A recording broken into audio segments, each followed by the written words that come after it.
What's up, everybody? Welcome into Tavern Style. I'm Joey Christopolous from the All Big Ten podcast. And I'm Sean Anderson from the CHGO White Sox podcast. And the question today on Tavern Style, Sean, is, are the Chicago Bears wrong to not have fired Matt Eberflus yesterday? Yes, they could have done him a favor. I heard it's very nice in Arizona. We have a branch, an ALLCITY branch in Phoenix, PHNX. Shout out. They might have one of the best foam fingers of the entire ALLCITY, the nice cactus. I forget his Nux. Thank you. Yep. My shout out to my brain.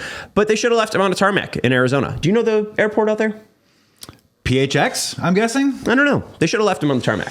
I don't think they should have allowed him. They should have boarded all 53 men of the roster onto the plane. They should have allowed all the assistant coaches, maybe not Waldron, onto the plane, and then they should have been like, "Oh, we're full," and just close the door and just let him find his own way home. He's an NFL coach. He can take a lift back to some other place. He can book a hotel last minute. He has the money. There shouldn't be a worry. He should have been fired yesterday. Well, him and Jonathan Gannon used to be on the same Indianapolis Colts staff, so he would have had a place to stay for the night. Eberflus, he loves playing a little golf. Could have gotten in a little 18, got a little 36. Right. Also, maybe run into our CHGO crew who was out there last week on the links playing golf. Robert Saleh just joined Matt Eberflus's staff after he got fired as the Jets coach. Eberflus isn't going to be out of a job. He's probably just never going to be a head coach again because he sucks. So my follow-up question for you is, was yesterday the straw that broke the camel's back, or do you feel like this could have happened weeks ago? I'm probably more of on this could have happened probably last offseason. Why yesterday, if anything, more than anything else? Ivan Drago-esque about Matt Eberflus. Throw the damn towel. Just let him, if he dies, he dies. Like, if he was fired this offseason, he was fired. I didn't have a strong reason or conviction to keep him. And now the rumors of Ben Johnson being interested in the Bears head coaching position this offseason makes me really cry myself to sleep. But I think, honestly, the straw that broke the camel back, or whatever the hell you said, was the Hail Mary play. I mean, there's no way where Jalen Johnson's saying, I would have loved a reset there, and then them losing that game horrifically, or them seeing Tyreek Stevenson and being aware of the play, him acting like a fool and being like, all right, timeout, let's reset, and you stop that immediately. It makes no sense. I think yesterday or last week was the true sign of Eberflus losing this locker room, and then you hear DJ Moore with Mully and Hall from 670 today, and them asking, did he lose the locker room? And DJ said, I'm not going to say no. So, I mean, that's not a good sign, especially when you have this leadership group of the Bears being trusted on. We heard that they wanted more of a script the first 15. They still have only scored 7 first quarter points this entire year. 7. They've played 8 games. They have 7 points. They've scored 1 touchdown. They don't have a field goal in the first quarter. They need a complete reset. And when this is such an important project, when you have the number 1 overall pick, a player that really seems to be thriving in the NFL, even though it is a rookie quarterback in Caleb Williams, this is the most important project ever. And I think if you have the players doubting him after the Commanders loss and then after this loss to the Cardinals, I think this is 100% a reason to fire him. Yeah, CHGO Bears, our very own Adam Hogue, said it great on the postgame show yesterday that they just lost 2 games off of 1 play. Mm-hmm. And that was a huge week for us leading up to it. How is this team going to respond? What was the resiliency factor? What was going to be learned? Well, what we learned was shame on us, Bears fans, because there's been red flags with this guy going all the way back to last year. We paraded he lost 3 10-point leads in the fourth quarter all off season. Can he move off of it? He gets a glow up. He gets a haircut. He goes on training camp. Of course, Caleb Williams and the excitement of the off season gets us so pumped for the year. But again, the same problems persist over and over and over again. And my final thought on this one really quick is that he's slow to the switch. He is slow on everything. Slow to start the season, slow to start games, slow to react to situations. It's the same stuff over and over again. He's in over his head. We did it a month ago. Is he a good head coach? He's not a good head coach. When do they mostly play football games? On Sundays. NFL football games. On Sundays. I think you know this stat. I think you know the stat that I'm about to bring up. He is 0-18 on the road on Sundays. He has not won a football game on the road on a Sunday. He's not a college coach either. The equivalent, if the Detroit Lions of 2008 played 18 games and they lost all of those games on the road on a Sunday, he is a joke.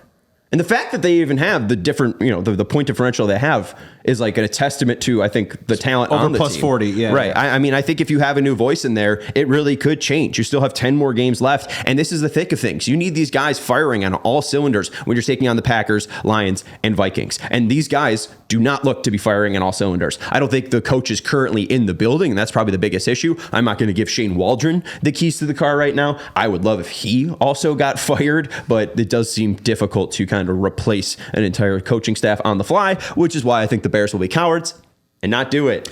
Well, lay to waste Caleb Williams' first year. And just throw that out there. A lot of people were like, well, who would take over for the Chicago Bears if they fired Matt Eberflus right here on the spot? And I think the proof is in the pudding a little bit of, they created that leadership council a month ago because I think maybe some of the players went to themselves and said, hey, we need to steer this thing because I don't think we trust the guy who's in charge is going to actually steer it, or maybe just steer it off a cliff or into some type of iceberg. So whoever you put in there, I think you might be right. That old cliche, sports cliche of the energy, the pop from just somebody, anybody else playing for ourselves as the players, it might actually work in this scenario. I know this dude's a free agent, and I'm not saying go make this man your current head coach of the Bears. But Bill Belichick, like his whole philosophy was always just do your job, right? Like Julian Edelman, focus on running your routes. Tom Brady, focus on reading the defense and knowing what they're presenting to you, know what their blitz packages look like, right? Like it's just you focus on doing your job. Yep. It's not create a leadership council to guide the head coach into winning a freaking football game. So if we could shoot Matt Eberflus out of a cannon from Phoenix to Chicago and he lands safely, I'll be fine with that. If something goes wrong, oh well.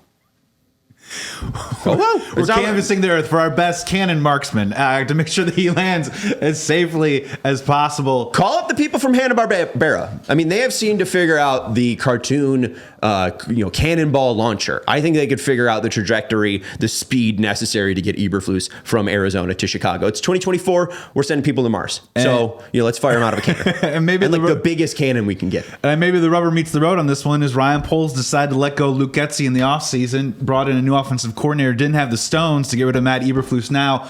What would it actually take for him to do it midseason or at the end of the year? Because this is supposedly his guy. And I don't know. I mean, a lot of people are talking about Eberflus too as well. We are going to have to eventually have a version of a Ryan Poles conversation about some of the things that he's done well, which we've spent a lot of time on, King Poles, and a lot of some of the other stuff that obviously he's missed on, and maybe some blind spots that maybe he needs to work on if he's going to actually try and take this Bears team to another level. The offensive line is the most offensive thing about Poles and the way that he built this roster in 2024. But overall, like there weren't a ton of calls to get rid of Poles during the season. They're still 4-4. They're not going to fire a GM during the middle of the year. So like that conversation, I think that will develop, especially how they respond and look against divisional opponents. Like if they go out and they have a winning record against this division that seems just full of killers, I think people would be pretty, excited. Like it's not about the final record with this 2024 team. It's just how they look, on a game-to-game basis. And it's just terrifying me that the past two games have been as ugly as they have been. Yeah, I'm just saying, you see that top shelf way up there? Let's put the King Poles talk, let's just put it way up there out of reach for a little while as we move through the rest of the season. Yeah, fire Eberflus, fire Waldron, figure out the cannon situation, offensive line, firing Poles. That's like the totem pole. Yes, and the best cannon that you can find. Like really, I mean, I don't know if it's steel, titanium, if good we trajectory, need a powder. Something that's reliable. We have sent people to space. Yet safe. And like this guy with OceanGate, he tried to build a whole submarine to send people to, it blew up, but like, he got down there. We're depressed. We're doing the best we can here on Tavern Style. That's going to do it. I'm Joey Christopolous of the All Big Ten Podcast. And I'm Sean Anderson of the CHGO White Sox Podcast. See you next week. We all silly like the mayor.